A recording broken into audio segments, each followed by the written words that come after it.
A page from this page. I don't know if it has a number, 65.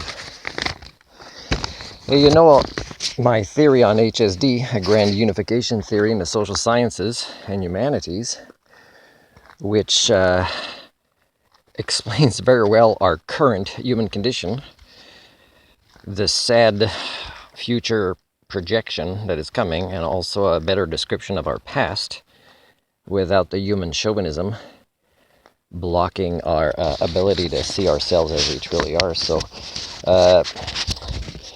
it kind of says things that I see in here. This one is the paradox of democracy. If my own will happens to coincide with the will of the group, this is just a happy accident, which raises the so-called paradox of democracy. In a democracy, I am committed to two principles.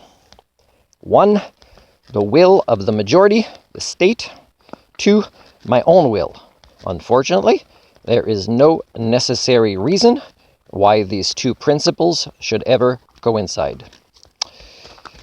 I'm going to talk more about this in a vlog on democracy, but what I'm saying with this one on the human condition is that the villains of history, although you can point the finger at, a villain that became more famous, that villain was only a product of his or her time. The villains have always been the majority of us, the majority of people primates.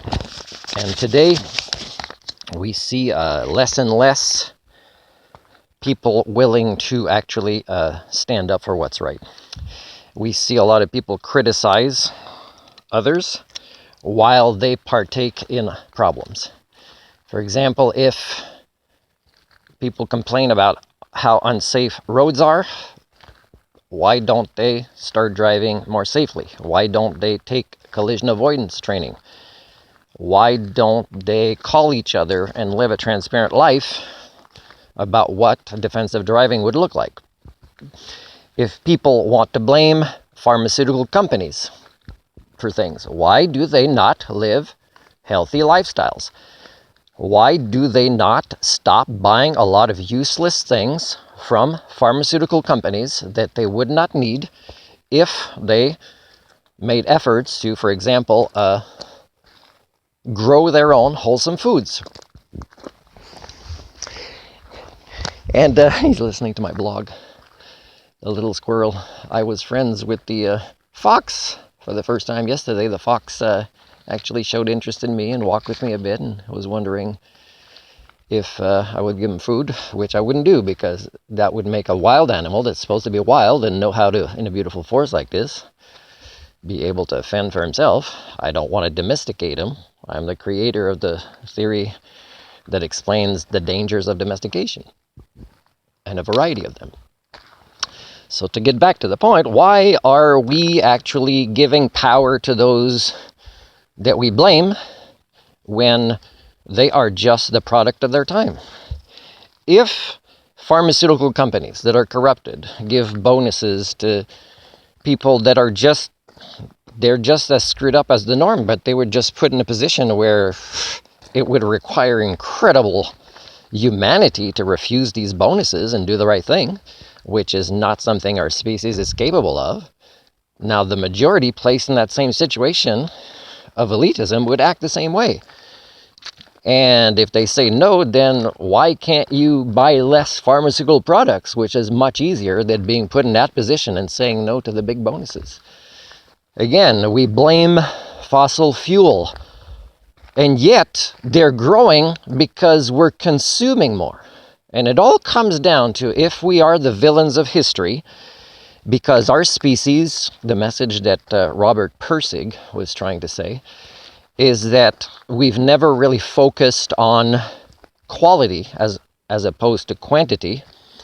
And why should we? Because we suffer from a variety of human domestication syndromes that leads to human chauvinism, such as what the religions give us. And therefore, we believe we already have quality as we are devolving the potential to develop this quality. So People that believe in conspiracies, like that there's technology in the COVID vaccines to, is the word cull the herds or whatever, or the wars are doing it or whatever. Well, all these things fall under the grand unification theory that I talk about. So I'm not saying there isn't conspiracies here and there, but they fall under the definition of what I'm talking about, that HSD has not only been able to explain that the majorities are the villains of history, but they are now the super villains of history that are unstoppable. So why can't we learn to use the simplest technology to save the concept of life from more destruction at the hands of our species that thinks it's going to some sort of heaven here or there? And why can't we use contraception more? Because the Anthropocene doesn't mean we're at risk of extinction.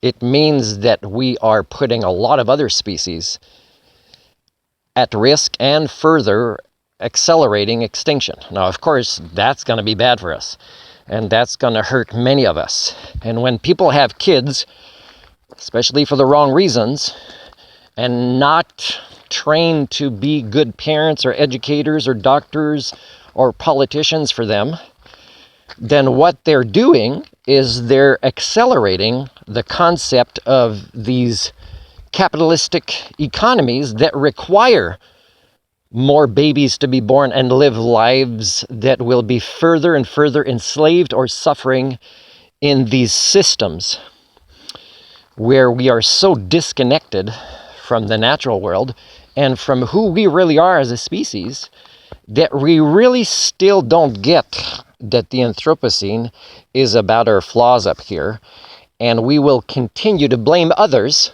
for bringing our own loved ones into the world, and more of them, so that they can suffer, which is our fault, but while we put the blame on somebody else. So again, the villains of history are us.